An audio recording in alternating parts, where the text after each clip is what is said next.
Hello बच्चों, आज का हमारा प्रश्न क्लास 11 ऑर्गेनिक केमिस्ट्री का जो आपका पहला चैप्टर है रिडॉक्स रिएक्शन यानी ऑक्सीडेशन रिडक्शन, उस चैप्टर से संबंधित है।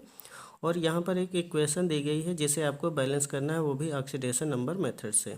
तो इक्वेशन है MnO2 plus HCl equal to MnCl2 plus Cl2 plus H2O को ऑक्सीकरण संख्या विधि से संतुलित करो।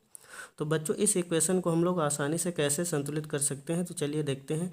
हम लोग सबसे पहले इस इक्वेशन को एक बार फिर लिख लेते हैं, ठीक है। तो जब दोबारा इस इक्वेशन को लिखा जाएगा MnO2 plus HCl equal to MnCl2 plus Cl2 plus H2O, ठीक है।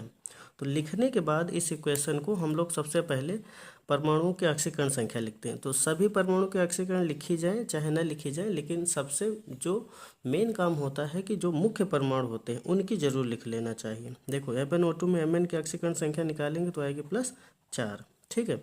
अब Cl की -1 होगी। अब MnCl2 में Mn की ऑक्सीडेशन नंबर निकालोगे +2 आएगी। Cl2 की 0 होती और H2 न्यूट्रल है, इसको ऐसे ही छोड़ देगी, ठीक है।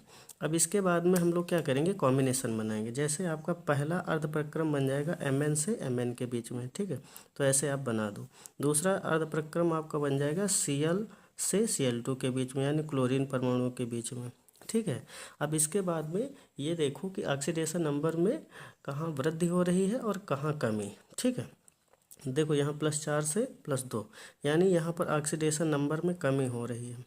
अब कितने की हो रही है, 4 से 2, यानी कि 2 की कमी हो रही है, ठीक है। अब इसके बाद में -1 से 0, लेकिन यहाँ पर आपको थोड़ा सा ध्यान देना पड़ेगा क्योंकि इधर क्लोरीन के 2 परमाणु हैं। तो ये आप पूरी कमी या वृद्धि देखने के लिए एक काम करो, यहाँ 2 से गुणा भी कर दो, ठीक है, जिससे कि क्लोरीन के परमाणु बराबर हो जाए। कहने का मतलब तब पता चलेगा कि नहीं एग्जैक्ट कितने की वृद्धि हुई। तो यहाँ पर जब क्लोरीन बराबर करेंगे, एक क्लोरीन के सापेक्ष -1 की थी, तो अब 2 क्लोरीन के परमाणु, इसलिए -2 से 0। तो कुल मिलाकर वृद्धि हो रही है, लेकिन कितने की हो रही है, तो वृद्धि हो रही है यहाँ पर 2 की, ठीक है। तो इस तरीके से ऑक्सीडेशन नंबर में कमी 2 की और ऑक्सीडेशन नंबर में वृद्धि 2 की, ऑलरेडी इतना पता चल जाएगा, ठीक है। अब इसके बाद में किया जाता है क्रॉस मल्टीप्लाई, लेकिन क्रॉस मल्टीप्लाई करने से यहाँ पर कोई मतलब नहीं निकलने वाला है, क्योंकि जितने की वृद्धि हो रही है उतने की कमी हो रही है, तो ये ऑटोमेटिक क्या हो जाएगा, कैंसिल हो जाएगा, ठीक है। तो इसको कट कर दो और इसके बाद में इस इक्वेशन को दोबारा फिर लिखो। तो दोबारा लिखेंगे तो आपकी इक्वेशन है MnO2 plus 2HCl equal to MnCl2 plus Cl2 plus H2O, ठीक है। ये इक्वेशन है आपकी। अब इसमें देखो कौन कौन से परमाणु ऑलरेडी बराबर है। देखो एक Mn इधर है, एक Mn इधर, मतलब मुख्य परमाणु बराबर है, ठीक है।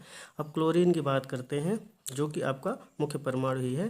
तो इधर देखो 2 क्लोरीन ये आपके हो गए और 2 क्लोरीन ये, और इधर आप देख सकते हो 2 ही क्लोरीन है। तो आपको क्या करना पड़ेगा, अभिक्रिया के बाईं ओर 4 HCl करना पड़ेगा, जिससे कि आपके क्लोरीन के परमाणु बराबर हो जाए। तो एक बार आपको इक्वेशन फिर लिखना पड़ेगा। तो MnO2, अब यहाँ पर क्या कर लेंगे, 4 HCl कर लेंगे। तो 4 HCl equal to MnCl2 plus Cl2 plus H2O, ठीक है। अब मुख्य परमाणुओं को बैलेंस करने के बाद में हम लोग ऑक्सीजन को बैलेंस करेंगे। देखो इधर कितने ऑक्सीजन है, 2, इधर कितने ऑक्सीजन है, 1। तो हम लोग ऑक्सीजन को बैलेंस करने के लिए यहाँ पर 2 से गुणा कर देंगे, जिससे कि ऑक्सीजन भी संतुलित हो जाएंगे। अब बात करते हैं हाइड्रोजन की। हाइड्रोजन इधर देखो H2O में कितने हैं, 2 H2O के अणु हैं, इसलिए 4 हाइड्रोजन है। इधर देखो 4 HCl में ऑलरेडी 4 आपके हाइड्रोजन हैं। तो इस तरीके से हाइड्रोजन भी बैलेंस हो चुके हैं। तो कुल मिलाकर ये आपकी इक्वेशन अब फाइनली बैलेंस हो चुकी है, ठीक है। तो MnO2 plus 4 HCl equal to MnCl2 plus Cl2 plus 2H2O। तो ये आपकी संतुलित समीकरण प्राप्त हो जाएगी। एक बार इसको चेक कर सकते हैं। देखो एक Mn इधर है, एक Mn इधर है। अब ऑक्सीजन 2 हैं, अब क्रिया के बाईं ओर 2H2 में देखो ऑक्सीजन 2, 2H2 यानी 4 हाइड्रोजन, 4 HCl में यानी 4 हाइड्रोजन, 4 Cl यहाँ पर। अब यहाँ देखो 2 Cl ये, 2 Cl ये, तो कुल मिलाकर 4 Cl अभिक्रिया के दाहिनी ओर भी। तो इस तरीके से अब ये आपकी इक्वेशन बैलेंस हो चुकी है। बच्चों वीडियो को लाइक करें, चैनल को सब्सक्राइब करें। Thank you.